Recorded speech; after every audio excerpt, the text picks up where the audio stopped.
નમસ્કાર. રાજકોટ મહાનગરપાલિકાની ચૂંટણીને ધ્યાનમાં રાખીને કોંગ્રેસ પક્ષ દ્વારા સેન્સ પ્રક્રિયા શરૂ કરવામાં આવી.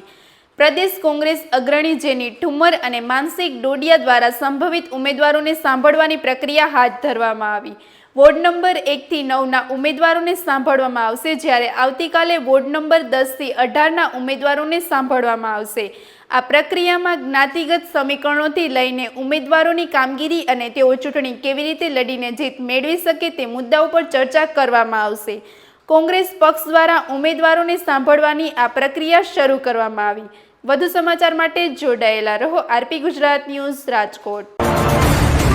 સમયમાં કોર્પોરેશનની ચૂંટણીઓ આવી રહી છે, પ્રથમ વાગી ગયા છે, એટલે જે કોંગ્રેસ પક્ષના ઉમેદવારો કે જે પોતે ચૂંટણી લડવા માંગે છે, ભારતીય જનતા પાર્ટીનું શાસનમાં રાજકોટ મહાનગરપાલિકામાં શું હાલ થયા છે રાજકોટના, એ રાજકોટવાસીઓ ખૂબ સારી રીતે જાણે છે. ત્યારે ઉત્સાહભેર બધા જ પોતાની ઉમેદવારી નોંધાવવા માટે ને આગામી સમયમાં કઈ રીતે પોતે ચૂંટણી લડીને જીતી શકે એના માટેની ચર્ચાઓ આજે વોર્ડ વાઇઝ કરવા જઈ રહ્યા છે. ત્યારે જેટલા વોર્ડમાંથી જે લોકો લડવા માંગતા હોય, જે સમીકરણો અત્યારે જે અનામતના પ્રમાણે જે સમીકરણો આવ્યા છે એ પ્રમાણે કોણ સક્ષમ છે એ પોતાની દાવેદારી અને પોતાની રજૂઆતો કરશે, જે આજે સાંભળવાના છીએ.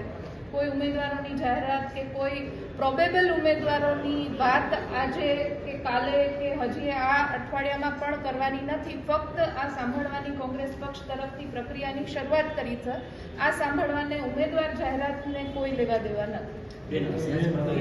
પ્રક્રિયા પછી પણ જે ઉમેદવારો કદાચ આ 2-3 દિવસમાં એ પોતે પોતાનું મન બનાવી ન શક્યા હોય અને પાછળથી જો એમની કોઈ રજૂઆત હશે તો પણ એમને ફરી એક વખત કદાચ આવનારા સમયમાં જો જરૂર પડશે તો વિચારીશું. અત્યારે તો હાલ 2 દિવસમાં 19 વોર્ડના ઉમેદવારો જે લડવા માટે ઈચ્છુક છે એમને સાંભળવા.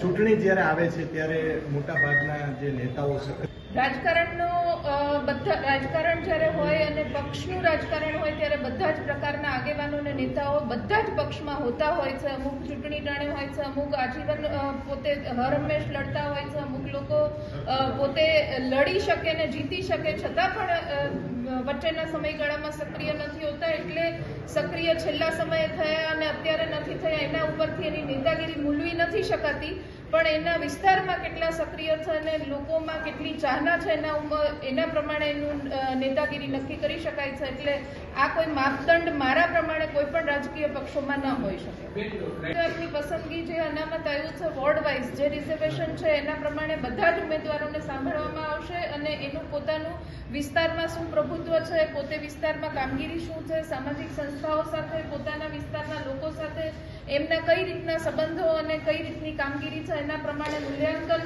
કરવાની શરૂઆત આ બધાને સાંભળી લીધા પછી કરવામાં આવશે.